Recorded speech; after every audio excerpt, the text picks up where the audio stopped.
कोल्हापूर शहरात सलग दुसऱ्या दिवशी पेट्रोलसाठी वाहनधारकांच्या रांगा आहेत त्या बघायला मिळत आहेत। मी आता आहे कोल्हापुरातील एका पेट्रोल पंपावर आणि इथली दृश्य आपण बघू शकतो की किती मोठ्या प्रमाणावर लोक जे आहेत ते या ठिकाणी पेट्रोल भरून घेण्यासाठी आल्याचं आपल्याला बघायला मिळतंय। जवळपास तास ते दीड तास रांगेत उभं राहून हे वाहनधारक जे आहेत ते टाकींमध्ये पेट्रोल आहे ते भरताना असताना आपल्याला बघायला मिळतात। आपण जर बघितलं तर कालपासून ज्या पद्धतीने ही सगळी पेट्रोल भरण्यासाठी गर्दी होते ते पाहता आता काही पेट्रोल पंप चालकांनी या सगळ्या पेट्रोल विक्रीवर मर्यादा आहेत त्या आणलेल्या आहेत।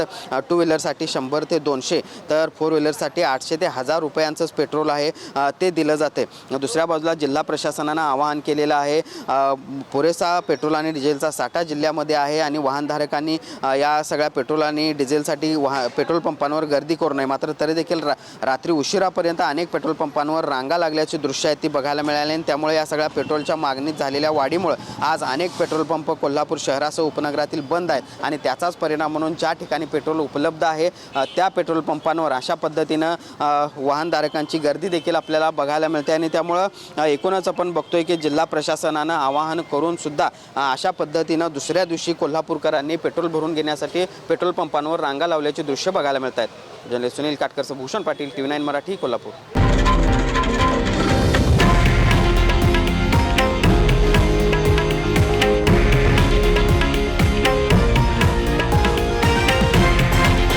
हे आहे देशातील नंबर 1 न्यूज नेटवर्क आणि आपण पाहत आहात TV9 मराठी, एकमेव।